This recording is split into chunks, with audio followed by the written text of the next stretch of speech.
미국의 수도인 워싱턴 DC에 가면 유명한 건물들이 많이 있습니다.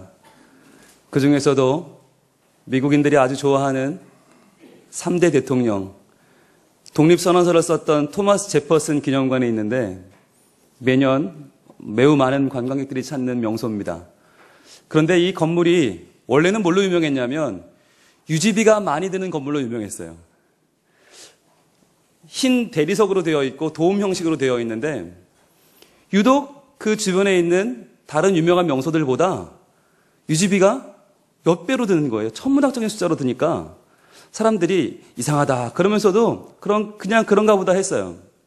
어차피 나라 돈으로 하는 거니까 그냥 그래 돈 들면 되지 뭐 그랬어요. 그런데 어느 날 이 건물의 관리 책임자로 부임한 한 책임자가 안 하던 짓을 시작했어요. 왜? 라고 하는 질문을 던지기 시작한 거예요. 왜 우리 건물은 비슷한 규모의 다른 건물보다 유지비가 이렇게 많이 드는 걸까? 그래서 직원을 다 소집해서 회의를 했습니다. 왜일까? 그랬더니 답이 나왔어요. 비는 물을 이용해서 청소를 자주 하기 때문이다. 자, 그럼 어떻게 하면 될까요, 이제? 비는 물을 안 쓰면 됩니까? 청소를 안 하면 될까요?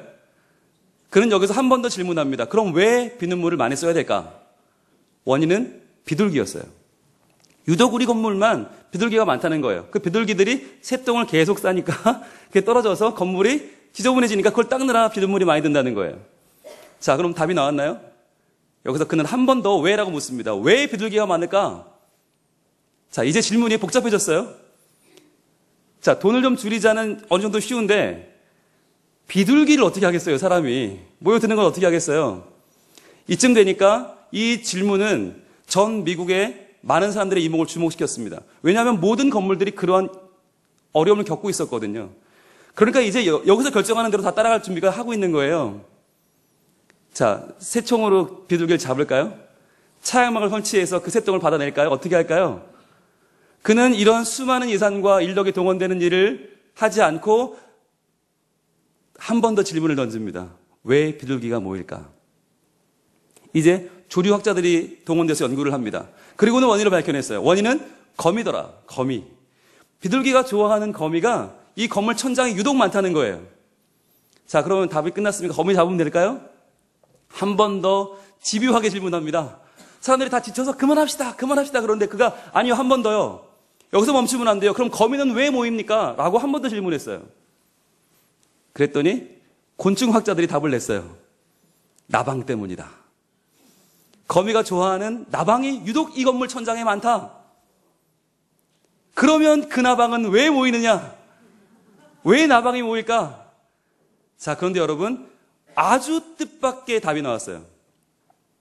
이 모든 천문학적인 액수에 수년 들어가는 예산을 끝내줄 정답이 너무나 쉬운 데 있었어요.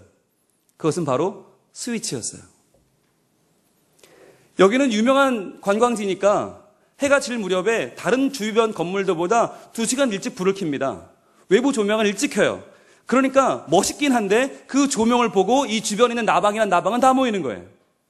그랬더니 그 나방을 먹으려고 거미가 모이고 거미를 먹으려고 비둘기가 모이고 비둘기가 똥을 싸니까 온 건물이 대리석 건물이 다 지저분해져서 그걸 청소하느라 비눗물이 많아지고 그러니까 예산이 많아지고 부식되니까 수리를 해야 되고 천문학적인 액수가 들어가더라. 그래서 그 어마어마한 예산을 그 다음 해부터 삭감할 수 있었다는 이야기입니다. 이 이야기는요, 5번의 왜, 5Y라는 이름으로 미국을 비롯한 전 세계의 문제를 해결하고 싶은 사람들에게 큰 힌트를 줬습니다. 재정 문제든, 가정 문제든, 심리적인 문제든, 인생의 모든 문제 가운데에는 우리가 감당할 수 없는 큰 문제들이 있는데 그 문제를 파고 들어가다 보면 결국 그 원인은 의외로 작은 데 있다는 거예요. 의외로 그 스위치 하나를 올리느냐 내리느냐 하는 이 차이가 그 인생의 모든 문제를 만들어 버리더라는 것입니다. 저는 신방하는 목사입니다. 신방을 해보면요, 여러분의 삶이 여기서 뵙는 것과는 사뭇 다르더라고요. 주일날 아침에는 너무 말끔하세요. 너무 아무렇지 않아요. 그저 은혜에 충만한 모습만 봐요. 그런데 집에 가면 마음을 터놓고 얘기를 하다 보면 거의 눈물 없이 신방하는 경우가 거의 없어요. 집집마다 고민이 많고 눈물이 많고 쏟아져 나오는 그 한탄을 어찌할 수가 없어요. 목사님이 실은 저희 집이요. 이렇게 시작하면 그날은 신방 당한 거예요. 쏟아져 나오기 시작하는데 믿음의 문제, 믿고 싶은데 믿어지지 않는 문제, 예배는 드리는데 삶의 모든 두려움이 해결되지 않고 앞에 그 막막함이 어찌할 수 없어서 내 자녀의 문제, 남편의 문제, 아내의 문제, 부모의 문제, 온갖 나의 문제들이 해결되지 않고 꼬여 있는데요. 정말 방법이 없어요. 같이 울어주는 수밖에 없어요. 자, 그런데 그러한 우리 인생의 문제, 믿음의 문제, 특별히 꼭 해결되었으면 좋겠는 그 믿음의 생활의 문제를 어떻게 해결하면 좋을까? 하나님은 오늘 우리에게 한 가지의 스위치를 던져주고 계십니다. 그 스위치를 올리느냐 내리느냐의 그거 하나의 차이가 아무것도 아닌 것 같지만 실은 거기에 우리 믿음 생활의 문제를 해결할 수 있는 정말 중요한 키가 들어있다고 하는 것입니다. 그렇다면 본문이 말하는 그 스위치는 무엇입니까? 바로 믿음이란 무엇인가? 믿음이란 무엇인가? 라고 하는 질문입니다. 이 믿음이란 무엇인가에 어떻게 답을 내리냐에 따라서 어떤 스위치를 올리느냐 내리느냐에 따라서 우리의 인생이 믿음이 달라진다는 거예요. 여러분 보통 믿음이라고 하면 우리는요 강한 믿음을 좋아합니다. 믿음은 좋아야지, 확고해야지, 끝까지 밀어붙이는 거, 포기하지 않는 거, 그래서 자기의 바람과 소원을 끝내 이루고 마는 것을 우리는 믿음이 좋다고 말합니다. 봐봐, 히브리서 11장 오늘 본문을 봐봐. 이 믿음장, 믿음의 전당을 봐봐. 거기 보면 아브라함, 노아, 수두룩하게 나오는 그 위대한 인물들 좀 봐봐. 믿음을 포기하지 않고 끝까지 전진해서 위대한 인물이 되었잖아. 나도 믿음을 가지고 포기하지 않고 끝까지 내 소원과 내 마음을, 의지를 이루어서 꼭 믿음의 전당에 올라가고 말 거야. 우리는 이렇게 말하거든요. 이러한 우리의 믿음에 관한 생각은 소위 70년대, 80년대에 시작된 우리 한국교회의 성장과 맞닿아 있습니다. 그때 카리스마적 목회를 하는 몇몇 대형교회 목회자분들이 사람들에게 말했거든요. 여러분 할 수 있습니다. 왜 못한다고 말하십니까? 믿음을 가지고 우리는 할 수 있습니다. 갑시다. 전진합시다. 우린 잘 될 수 있습니다. 그랬더니요. 말도 안 되는 성장이 이루어졌어요.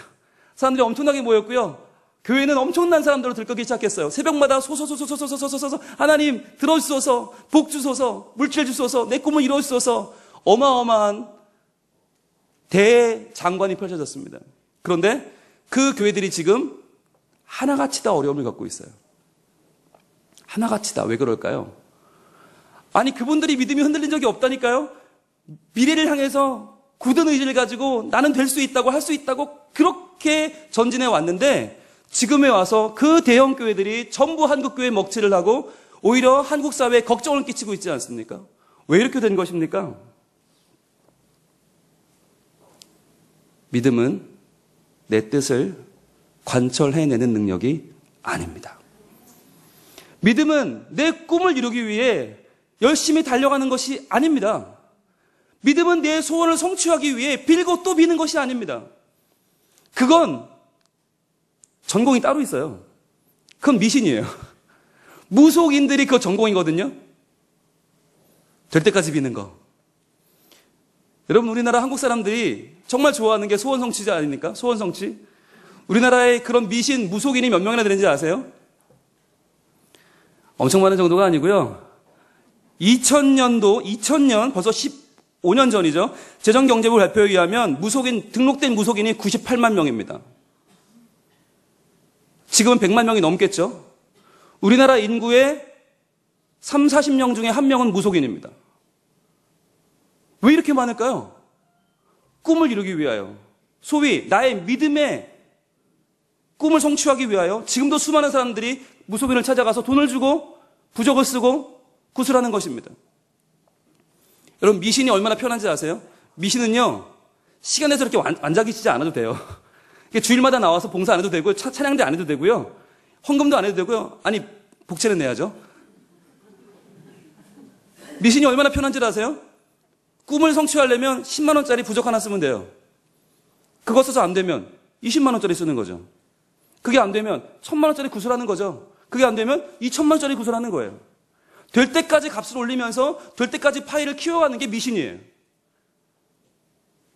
거기에 나의 자기 부인은 하나도 없죠. 나를 돌아보고 나의 삶을 개선하고 내가 바른 길을 걸어가고 천지를 창조하신 창조주와의 관계 이런 건 하나도 없어요. 그냥 돈만 갖다 주면 될 거야. 소원이 성취될 거야. 그게 미신이거든요. 그런데요. 뜻밖의 교회 안에서 믿음 생활을 하는 분들 중에서도 그러한 식의 믿음이 있다는 거죠. 자기야, 그거 그냥 하면 안 된다? 주일 예배 빠지면 안 되고 구역 예배 꼭 나와야 되고 기도 좀 해야 돼. 아니 새벽 기도 시작해라. 특별 새벽 기도 나와서 빠지지 않고 개근 좀 해보고 그리고 헌금도 좀 많이 하고 봉사도 하고 그래야지. 그러면 하나님이 들을지도 몰라. 여러분 이게 뭐가 다르죠? 여러분 구별을 해야 됩니다. 내가 밤새 기도하고 나무뿌리 뽑으며 기도하고 열심히 기도하니까 기도가 이루어집니까? 아니면 예수 그리스도 이름으로 기도하니까 기도가 이루어집니까? 분명한 답이 있죠. 여러분 왜 이렇게 주저하세요? 예수 그리스도 이름으로 기도하니까 응답되는 거죠. 내가 밤새 기도하고 나무뿌리 뽑는다고 되는 게 아니죠. 그런데 우리는 마치 그런 생각을 가지고 있단 말이죠. 내가 뭔가 열심히 하면 내 소원이 이루어지지 않을까?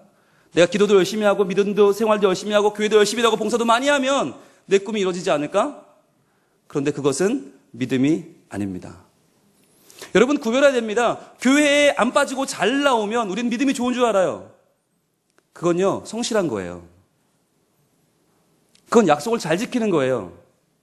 그건 사람이 좋은 거예요. 그런데 우리는 초신자가 주일 예배를 안 빠지면 거기다 구역 예배까지 잘 나오면 믿음이 좋다고 말해요. 그리고 그 사람한테 직분을 주고 일을 맡겨요. 근데 그 사람은 단순히 시간을 잘 지키는 것뿐이에요. 성실하고 나오라면 나오는 것뿐인데 사람들은 믿음이 좋다고 일을 맡겨요. 그러니까 어떻게 되겠어요? 그 사람도 나가 떨어지고 다 손해보는 거예요. 믿음이란 내 소원을 이루기 위하여 전진하는 것도 아니고 그저 모일할 때 잘 모이는 것도 믿음은 아닙니다. 성격이 좋은 겁니다. 그렇다면 정말 믿음이 좋은 건 뭘까요? 우리의 스위치로 한번 돌아가 봅시다. 과연 믿음이 좋은 거란 무엇일까? 오늘 말씀 히브리서 11장 6절에는 믿음에 대한 아주 중요한 정의가 나와 있습니다. 11장 6절 상반절 함께 읽어봅니다. 시작. 믿음이 없이는 하나님을 기쁘시게 하지 못하나니 그랬습니다. 믿음이 없이는 하나님을 기쁘시게 하지 못한다. 자, 이 말이 왜 중요합니까? 여러분 우리가 무엇인가를 정의할 때 그것이 무엇인지 정의하기는 힘들 때가 많아요. 그런데 그게 없으면 어떻게 되는지를 설명하면 훨씬 쉬울 때가 많죠. 여러분 산소가 뭔지 아세요? 저도 이번에 조사했는데요. 산소의 사전적 의미, 화학 원소의 하나로 원소 기호는 O, 라틴어 옥시게늄에서 왔는데 원자 번호는 8번이고요. 일반적으로 산소 원자 두 개가 결합하여 무생 몸이 무취의 기체 상태로 존재하는데 공기의 주성분 중 하나고 지구뿐 아니라 우주 전체에 걸쳐서 다른 원소와 공유 결합된 상태로 널리 퍼져 있다. 이해가 되세요? 저도 모르겠어요. 읽었는데도. 자, 그런데 간단하죠. 산소가 없으면 죽어요. 그래요. 간단해요. 그죠? 산소가 없으면 숨 못 쉬고 죽어요. 그러니까 산소는 뭐예요? 숨쉬게 해주는 고마운 거. 답이 딱 나오죠. 빛도 마찬가지죠. 빛이 뭐냐? 밤새도 설명 못해요. 그죠? 근데 빛이 없으면 어둡죠. 빛이 없으면 춥죠. 빛이 없으면 두렵죠. 그러니까 빛이 뭐냐? 우리를 보게 해주고 마음을 놓이게 해주고 따뜻하게 해주는 거. 답이 쉽죠. 믿음도 마찬가지입니다. 믿음이 뭐냐? 그럼 밤새야 돼요. 그런데 믿음이 없으면 굉장히 쉬워지는 거죠. 어떻다고? 믿음이 없으면 어떻다고요? 하나님을 기쁘시게 하지 못한다. 그러면 여기서 정답은 뭡니까? 믿음이 무엇입니까? 하나님을 기쁘시게 하는 것입니다.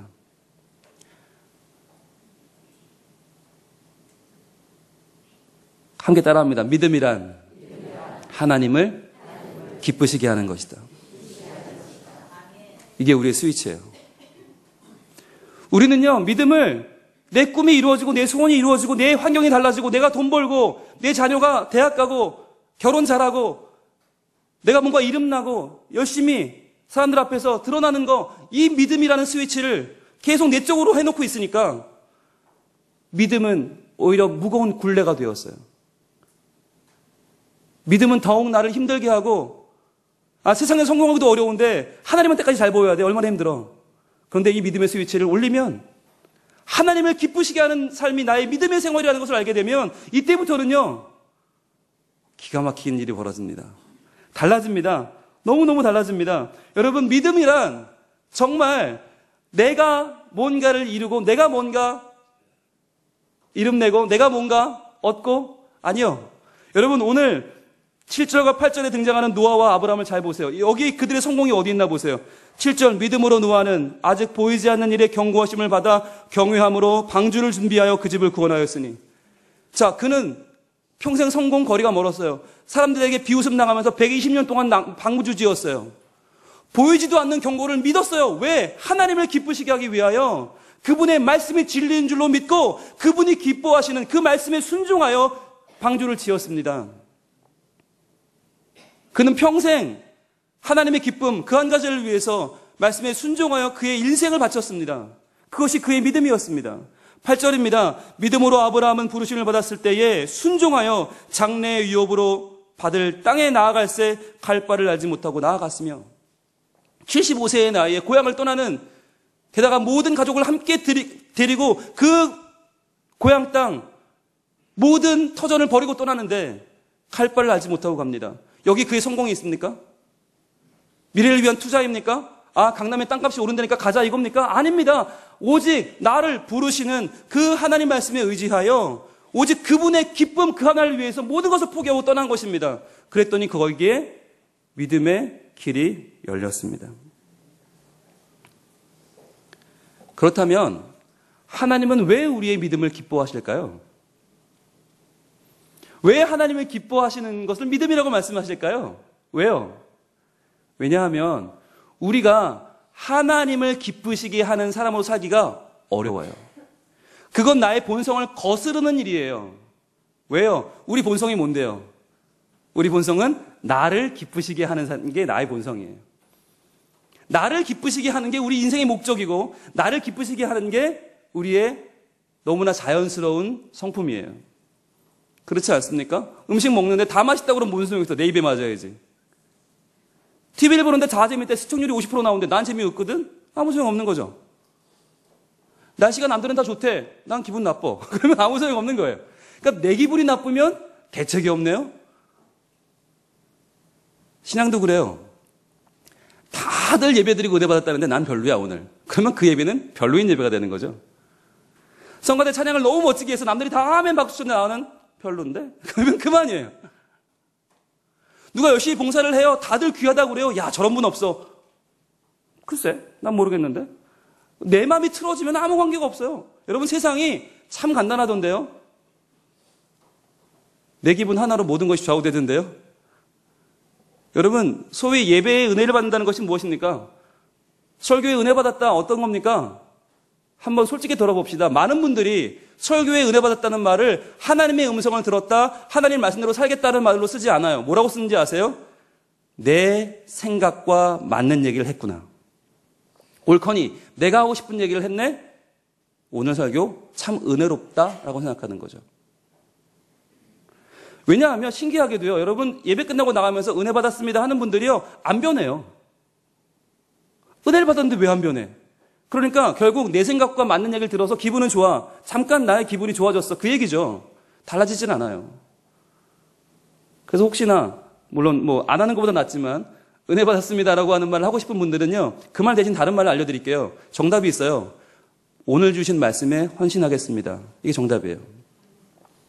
오늘 주신 말씀에 헌신하겠습니다. 그러면 정말 바뀌어요. 말씀대로 살게 돼요. 말씀대로 헌신하게 돼요. 그런데 은혜 받았습니다는 안 변해요. 저도 해봤거든요. 안 변하더라고. 그건 기분이 좋은 거지. 내 기분 맞춰줘도 감사해요. 알고 보니 좋은 분이네. 이 얘기지. 하나님에 관해서는 나의 자세가 바뀌지 않더라고요.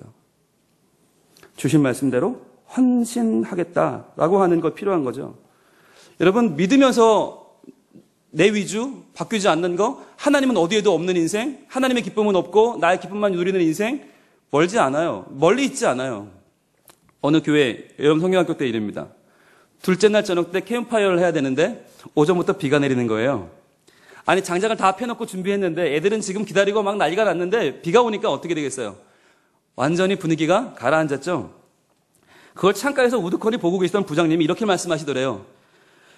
야, 우리 부서는 지난 20년 동안 캠프파이어 하는 날 비가 온 적이 없는데 전도사님이 기도를 안 하셨나? 라고 하시는 거예요. 이 말을 듣는 전도사님은 어땠을까요? 죽을 맛이죠. 나 때문에 20년 전통이 깨지게 생겼는데, 대역죄인이 됐는데, 그때부터 이제 전도사님이 모든 걸 작파하고 기도하기 시작합니다. 하나님 살려주세요. 도와주세요. 근데 여러분, 그 기도 때문인지는 모르겠으나, 그날 오후부터 해가 개이기 시작했습니다. 그래서 저녁이 됐는데 완전히 개인 거예요. 캠프파이어를 신나게 했습니다. 애들 너무너무 재밌고 은혜 받았어요. 자, 그랬더니 여기서 문제죠. 그 부장님 하시는 말씀이 역시 우리 부서는 전통이 있어. 봐, 21년째 캠프파이어 하는 날 비가 안 오잖아. 이 말을 들은 전도사님이 상처를 받았는데 얼만큼? 이빠이 받았답니다. 아니, 캠프파이어 하는 날 비가 오는 게 전도사가 기도 안 해서 오는 거면 개이면 기도했으니까 개였다고 해주든가. 아니면 부서 전통 때문에 비가 안 오는 거면 비가 오는 것도 부서 탓이라고 하든가. 우리의 마음은 항상 내 마음대로예요. 내가 좋은 대로 해석하고 내가 좋은 대로 바라보고. 더 기가 막힌 일은 그 다음날 일어났습니다. 다 캠프를 마치고 성경학교 마치고 돌아오는데요. 비가 쏟아지는 거예요. 억수같이. 그랬더니 그 부장님을 비롯한 선생님들이 전부 다 할렐루야를 외치는 겁니다. 하나님 우리를 사랑하셔. 봐봐. 다 끝나고 내려가니까 비가 오잖아. 얼마나 시원하고 좋아? 우리의 마무리 할렐루야. 그런데 중요한 거. 그 시간에 다른 부서는 올라오고 있었거든요. 성경학교 하려고 다른 부서는 지금 열심히 올라오고 있는데 할렐루야 해버리면 그 부서는 뭐예요? 무슨 큰 죄를 지었길래. 우린 다 이런 식이에요. 나한테 좋은 거, 우리 부서에 유익한 거, 내가 유익한 거면 하나님 할렐루야고, 다른 부서야, 다른 가정이야, 다른 부서야, 아무 신경 안 써요. 얼마나 이게 얄팍합니까? 우리가 하나님을 모를 때, 올바른 믿음을 모를 때, 우리는 점점 내가 커지는 것을 즐깁니다. 내가 커지고, 내가 더 확장되고, 내가 점점 커지는 게 우리의 유일한 낙이죠. 그러나 하나님을 바로 알게 되고, 믿음 생활을 바로 하게 되면, 기쁨이 바뀌어요. 나는 점점 작아지고, 하나님은 커지는 거. 나는 점점 작아지는데, 하나님은 커지는 게 우리의 기쁨이 되는 거예요. 근데 그게 하나도 아쉽지 않고요.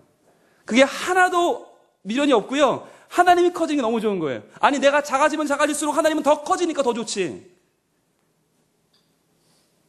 왜냐하면 하나님은 홀로 영광 받으시지만 그 영광을 혼자 독점하는 분이 아니기 때문이에요. 그분에게 영광을 돌리는 주의 자녀를 주님은 버리지 않기 때문입니다. 우리가요, 하나님을 기쁘시게 하려면 어떻게 해야 되는가? 오늘 6절 중간은 이렇게 이어집니다. 하나님께 나아가는 자는, 하나님께 나아가는 자는. 여러분은 지금 어디를 향하여 나아가고 계십니까? 우리의 나아가는 바가 정말 하나님 그분입니까? 하나님께 나아가면 어떤 일이 벌어집니까? 하나님께 나아가면 거룩하신 그분 앞에 설 수가 없어요. 내가 너무 더럽고, 내가 너무 부족하고, 내가 너무 한심해서 그분 앞에 설 수가 없어요. 세상을 바라보면, 세상을 향해 나아가면 우린 당당해요. 이만하면 깨끗하지, 이만하면 괜찮지, 이만하면 거룩하지. 우리는 세상을 향해 나아갈 때 항상 당당하고 항상 문제가 없어요. 그러나 하나님 앞에 나아갈 때 우리는 항상 부족하고 연약하고 내 가슴을 찢고 통회하고 자복하는 심령이 되어 그분 앞에 무릎을 꿇고 오직 하나님의 은총이 아니면 살 수 없다고 고백하는, 하나님의 사랑이 아니면 저는 설 수 없어요, 주님의 은혜를 갈구하는 자가 됩니다. 그래서 새로워질 수가 있습니다. 돈 앞에서는 달라지지 않아요. 명예와 성공 앞에서는 달라지지 않아요. 무병장수 앞에서는 달라지지 않아요. 그런데 하나님께 나아가는 자는 달라지지 않을 수가 없어요. 그분께서 우리를 만지시기 때문입니다. 그분께서 우리를 고치시기 때문입니다. 그분께서 우리를 새롭게 하시기 때문입니다. 그런 경험 없으세요? 운전을 하다가 창에 먼지가 많이 낀 거예요. 그래서 왜 이렇게 먼지가 많아? 그리고 막 이제 와이퍼를 작동을 시키고 있는데 보니까 옆차도 그러고 있는 거예요. 아니, 옆차도. 그러고 보니까 여기 올 때마다 이래서 나는 여기 올 때마다 닦았어. 옆차도 모든 차들이 다 왜 그럴까요? 거기가 어딜까요? 긴 터널을 통과한 첫 번째 사거리. 거기 서면 사람들이 그동안 터널을 지나면서 보이지 않던 먼지들이 선명하게 보입니다. 햇빛이 쫙 비쳐오는데요. 눈이 부시는데요. 그 앞에 온갖 먼지가 유리창이 가득한 게 보이는 거예요. 그러니까 어떻게 해요? 다 같이 닦고 있는 거죠. 그게 분명히 있었는데 안 보였어요. 왜? 터널을 통과하면서 안 보이는 거예요. 컴컴한 데를 지나오면서는 내 차가 더러운지 깨끗한지 몰랐는데 그 햇살 앞에 서니까 내 차가 너무 더러워서 견딜 수 없어서 닦는 거예요. 이러한 마음을 시로 적은 분이 있는데 정호승 씨라고 하는 아주 유명한 시인이 이렇게 적었어요. 이른 아침에 먼지를 볼 수 있게 해주셔서 감사합니다. 이제는 내가 먼지에 불과하다는 것을 알게 해주셔서 감사합니다. 그래도 먼지가 된 나를 하루 종일 찬란하게 비춰주셔서 감사합니다. 정호승 시인의 햇살에게라고 하는 시입니다. 그렇습니다. 우리는 먼지에 불과한데 평상시에는 알지 못했는데 나를 비추어주는 햇살 앞에 서니까 나는 먼지였어요. 그런데요, 그 햇살이 나를 하루 종일 찬란하게 비춰주더라.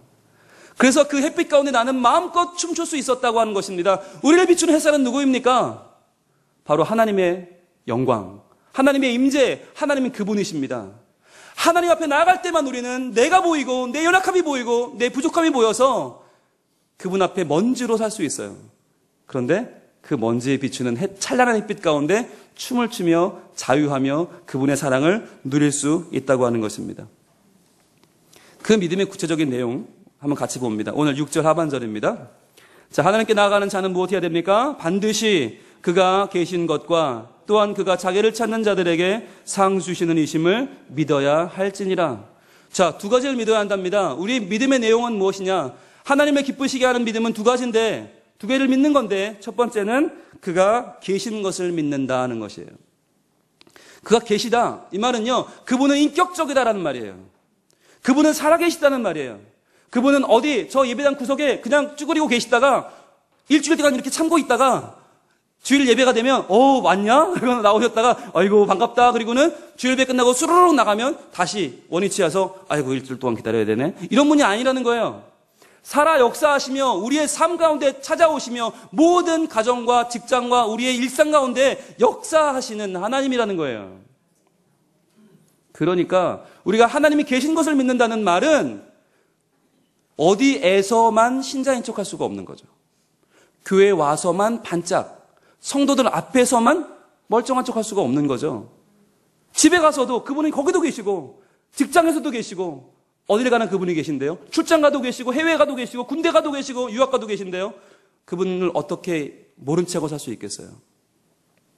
하나님을 인격적으로 믿는다고 하는 것은 그분과의 관계가 매 시간 나와 함께 이어짐을 고백하는 것입니다. 그래서요, 그분은 우상이 아니고 그분은 돌멩이가 아니고 그분은 성황당 나무떼기가 아니고 살아계신 주님. 그러면 그때부터 우리의 기도가 바뀔 수밖에 없는 거죠. 돌멩이가 내 사정을 어떻게 알아요? 나무떼기가 내 마음을 어떻게 알아요? 무조건 주세요밖에 할 게 없지만 새벽녘에 보름달을 바라보며 치성을 드리면 보름달이 나를 어떻게 알아요? 그냥 빌 수밖에 없지만 이제 인격적인 하나님 앞에 서면 이제부터 그 하나님이 나에게 원하시는 삶이 무엇인가를 물을 수 있어요. 하나님, 제가 어떻게 하면 기뻐하시겠어요? 하나님, 어떻게 살면 내 사명 감당하는 게 되겠어요? 하나님, 어떻게 살면 저로 인해 영광 받으시겠어요? 물을 수 있고요. 답을 들을 수 있어요.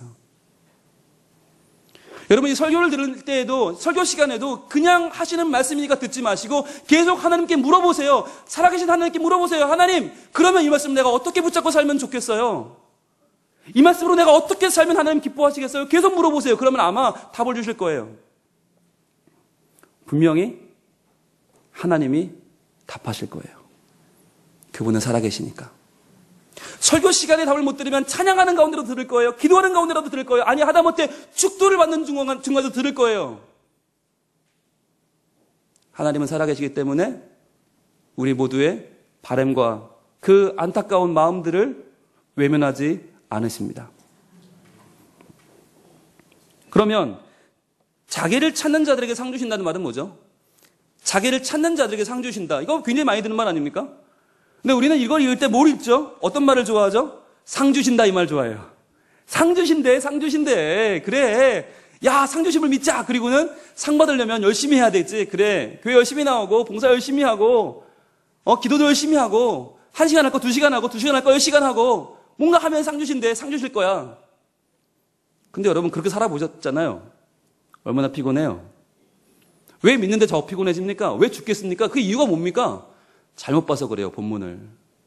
잘 보세요. 하나님은 열심히 하고 죽도록 하면 상 준다고 하지 않아요. 뭐라고 해요? 자기를 찾는 자들에게 상 주신대요. 자기를 찾으면 돼요. 하나님을 찾으면 돼요. 하나님 어디 계세요? 하나님 도와주세요. 찾으면 돼요. 그럼 상 주신대요. 이렇게 좋은 게 어디 있어요? 여러분, 제가 초등학교 1학년 때 교회를 처음 나왔거든요.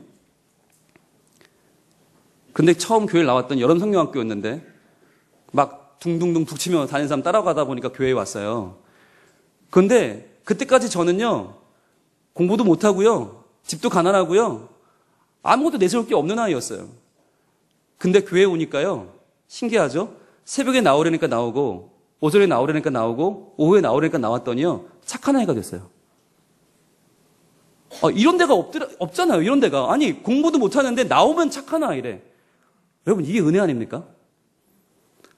하나님을 찾아 나왔더니 착한 아이가 됐고요. 나왔더니 훌륭한 아이가 됐고요. 나왔더니 수박도 주고, 앵두도 주고, 자두도 주고, 옥수수도 주고. 집에서는 구경을 못하는 걸 교회 나오면 주니까 얼마나 좋아요. 어린 마음이 계속 나왔죠. 그러다 보니까 여기까지 왔네요. 잘하는 건 하나도 없었는데 그냥 나오니까 나왔어요. 그냥 하나님을 찾았어요. 그랬더니 상을 주셨어요. 그래서 이렇게 좋은 교회에 사역할 수 있는 상을 주셨어요. 저는 믿어지지가 않아요. 내가 하나님 몰랐으면 어떨 뻔했을까? 내가 그때 그 북소리를 안 따라갔으면 어쩔 뻔했을까? 내가 그때 거기 따라가서 수박 먹는 재미, 자두 먹는 재미로 그 교회를 안 갔으면, 그 여름 성경학교를 내가 경험하지 못했으면 내가 어떻게 살고 있을까? 허망한 것을 따라서 그래서 돈 몇 푼 더 벌겠다고 발악을 하며 살고 있지 않을까? 헛되고 헛된 것을 쫓아서 그저 나의 인생을 허비하며 살고 있지 않을까? 하나님은요, 자기를 찾는 자들에게 상 주십니다. 하나님을 찾아 나와서 이 아침부터 남들은 쉬는 날, 남들은 놀러 가는 날, 나는 하나님을 선택하여 주의 절에 나와서 마음을 다하여 예배하고 하나님을 기쁘시게 하는 나의 삶을 위해서 다시 한번 내 인생의 스위치를 올리고, 하나님, 나의 삶을 붙잡아 주세요. 나의 삶을 도와주세요. 나의 삶을 인도해 주세요. 간절한 마음으로 찾고 또 찾는 여러분의 마음을 하나님은 외면하지 않으실 겁니다. 그리고 중요한 사실은요, 그 믿음은 전승된다는 사실이에요. 나 하나로 끝나지 않아요. 반드시 전승됩니다. 이어집니다. 오늘 본문 7절에 노아는 이렇게 말해요. 노아는 아직 보이지 않는 일에 경고하심을 받아 경외함으로 방주를 준비하여 그 집을 구원하였으니, 그 집을 구원하였으니 이로 말미암아 세상을 정죄하고 믿음을 따르는 의의 상속자가 되었느니라. 그의 믿음은 상속받는 믿음이 되었고 상속하는 믿음이 되었습니다. 점점점 이어집니다. 게다가 8절에 아브라함은요, 믿음으로 아브라함은 부르심을 받았을 때에 순종하여 장래의 유업으로 받을 때에 나갈새 갈 바를 알지 못하고 나아갔으며, 믿음으로 그가 이방의 땅에 있는 것 같이 약속의 땅에 거류하여 동일한 약속을 유업으로 함께 받은 이삭 및 야곱과 더불어 장막에 거하였으니. 노아가 의의 상속자가 되어 상속하는 사람이 된 것처럼 아브라함도 혼자 믿음을 누리는 것이 아니라 함께 유업으로 받은 아들 이삭과 손주 야곱과 함께 그 믿음을 붙잡고 살았다는 것이에요. 바꾸어 말하면 아브라함이 믿음의 조상이 된 이유가 무엇입니까? 뭘 했길래요? 믿음으로 아들과 손주와 살았어요. 그냥 살았더니 하나님의 그 삶 자체를 인정하여 그를 믿음의 조상을 삼으시는 것입니다. 우리도 이 믿음을 그저 나 혼자만 은혜 받고 끝나는 것이 아니라 이 신앙이 내 아들이, 내 손자가 이 믿음으로 살 수 있도록, 하나님을 기쁘시게 하는 삶을 살 수 있도록 그들을 붙잡아 주는 것, 함께 살아가는 것, 그것이 믿음의 전승이요 믿음의 사명인 줄 믿습니다. 여러분, 이 말이 얼마나 기가 막힌 말이냐면요, 하나님께서 스스로를 가리켜서 말씀하실 때, 내가 누구다 말씀하실 때, 나는 아브라함의 하나님이요, 이삭의 하나님이요, 야곱의 하나님이다 말씀하세요. 출애굽기 3장 15절에서 모세가 하나님 누구실길래 저희를 구원하십니까? 하나님은 우리 백성에게 누구십니까? 말했을 때 하나님이 그에게 말씀하십니다. 나는 아브라함의 하나님, 이삭의 하나님, 야곱의 하나님이다. 이게 나의 공식 풀네임이다. 여러분, 이 자리에 아브라함이 와 계시고요, 이삭이 와 계시고요, 야곱이 와 계십니다. 자, 혹시 내 때 처음 신앙 시작하신 분 계세요? 믿음 생활 처음 시작하신 분? 저도 그런데 여러분은 아브라함입니다. 아브라함, 여러분부터 하나님의 은혜가 출발됩니다. 이제 여러분은 위대한 신앙의 선조가 되실 것입니다. 자, 아버지 때부터 믿은 분 계세요? 아버지, 어머니 때부터 믿은 분? 여러분은 이삭입니다. 하나님은 이삭의 하나님이기도 하십니다. 여러분은 부모로부터 그 물려받은 믿음을 잘 지켜 여기까지 왔습니다. 이제 우리는 그 다음 때로 이어줄 사명이 있죠. 자, 그러면 할아버지, 할머니 그 윗때부터 믿으신 분 계세요? 쭉 믿어오신 분? 감사합니다. 여러분은 야곱입니다. 야곱의 하나님은 여러분의 하나님이십니다. 지금까지 내려온 믿음의 전통을 잘 붙잡고 계십니다. 중요한 것은 계속 이어서, 그만큼 더 이어서 더 하나님을 기쁘시게 하는 삶을 살아가기를 하나님 원하십니다. 하나님을 기쁘시게 하는 삶이 뭐냐? 간단합니다. 하나님을 사랑하면 됩니다. 이전보다 더욱 주님을 사랑하면 됩니다. 이전엔 세상 나기 기뻤어요. 그러나 이제는 내 기쁨은 오직 예수님이에요. 자녀들에게 말해주세요. 보여주세요. 얘들아, 이제 엄마 아빠는 하나님을 기쁘시게 하는 삶을 살 거야. 만약에 그렇게 살지 못하면 너희가 말해주렴. 엄마 아빠가 지금까지 믿음 좋은 삶을 살았지만 그 믿음 좋다고 하는 게 혹시라도 너희가 볼 때 우리의 꿈과 소망과 야망을 이루고자 하는 모습이었다면 용서해 주길 바란다. 그러나 이제부터 엄마 아빠는 다시 한번 믿음의 스위치를 올리고 하나님을 기쁘시게 하는 삶을 살 거다. 여기 너희도 동참해 주기를 바란다. 하나님을 사랑하는 삶이요, 이제부터 내 진정 소원을 주님께 두는 것입니다. 사랑한다고 하는 것은 의외로 간단합니다. 사랑이 뭐냐라고 하는 질문을 던졌을 때 세계 각국의 각 연령대의 사람들이 사랑에 대한 정의를 내렸습니다. 그런데 그중 가장 인상 깊었던 것은 7살짜리 여자아이의 답이었어요. 미국에 사는 7살짜리 여자아이의 답이 사랑은 이렇게 말합니다. 사랑이란 제가 어떤 남자애한테 네 셔츠가 멋있다라고 했을 때 그 아이가 그 셔츠를 매일 입고 오는 거예요. 정확하지 않습니까? 사랑은 이런 것이에요. 야, 그 셔츠 되게 멋있어. 그냥 들을 수 있잖아요. 그런가 보다 할 수 있잖아요. 그런데 그게 아니라 계속 그날부터 그걸 입고 오는 거. 기쁘죠? 사랑은 하나님께서 말씀을 주셨을 때 그 말씀을 받았으면 그 말씀대로 사는 거예요. 붙잡고 가는 거예요. 이전까지는 나를 기쁘시게 하는 삶을 살았지만, 이전까지는 그게 좋았고 그게 만족하는 것이었고 그게 행복한 것이었지만, 이제는 하나님께서 하나님을 기쁘시게 하는 게 믿음이라고 하시니 말씀을 주셨으니 그 말씀대로 살겠습니다.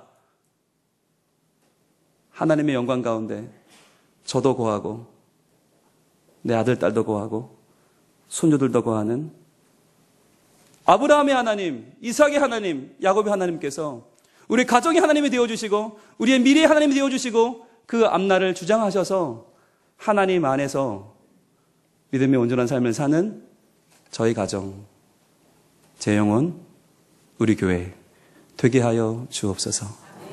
기도하며 나갈 때 하나님께서는 진정 우리를 참 믿음의 길로 인도하실 줄로 믿습니다. 기도하겠습니다. 이 시간에 3가지를 기도할 텐데요. 먼저, 하나님, 내 욕망을 따라 나를 기쁘시게 하는 삶이 아니라 하나님을 기쁘시게 하는 진정한 믿음의 삶을 살게 하여 주시옵소서. 기도하겠습니다.